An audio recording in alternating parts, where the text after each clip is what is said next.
দফা দাবিতে ময়নাগুড়ি থানা ও ময়নাগুড়ি বিডিওকে ডেপুটেশন দিল কামতাপুর ন্যাশনাল ট্রেড ইউনিয়ন। আবার একবার জানাবো, 6 দফা দাবিতে ময়নাগুড়ি থানা এবং বিডিওকে ডেপুটেশন দিলেন কামতাপুর ন্যাশনাল ট্রেড ইউনিয়ন। সোমবার ময়নাগুড়ি সুপার মার্কেট থেকে টোটো সারিবদ্ধভাবে একটি বিক্ষোভ মিছিল করে থানায় আসেন এবং ডেপুটেশন প্রদান করেন।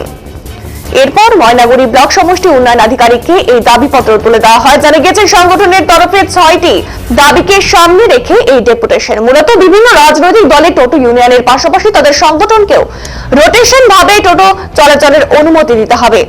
যাত্রীবাহী টোটো করে ন্যূনতম 1 থেকে 3 কুইন্টাল পর্যন্ত পণ্য পরিবহনের অনুমতি দিতে হবে।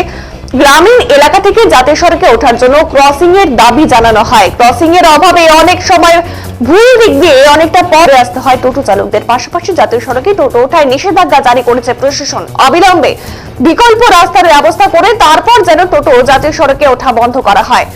গ্রামীণ এলাকার টোটো চালকদের নির্দিষ্ট সচিত্র পত্র অর্থাৎ পরিচয় পত্র প্রদানের দাবি করেন সংগঠনের পক্ষ থেকে।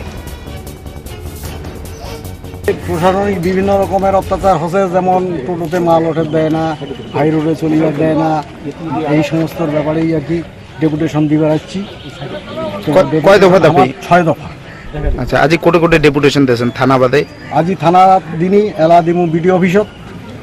মূলত তোমার দাবিগুলো কি আছে? আমার দাবিগুলা হচ্ছে 1 নম্বর হচ্ছে রোটেশন মাফিক, মানে কামতাপুরের যে ন্যাশনাল ট্রেড ইউনিয়নের যে টোটোগুলা আছে, এই টোটোগুলা মানে বিভিন্ন ইউনিটে যে রোটেশন সিস্টেম আছে, সেই রোটেশন সিস্টেমে মানে বিকল্প যে রাজনৈতিক যে ইউনিয়ন আছে ওগুলা হামাক লাগেন না দেয়, মানে কামতাপুর টোটো ইউনিয়নের এই ইয়েগুলা ডাকেবার না দেয়।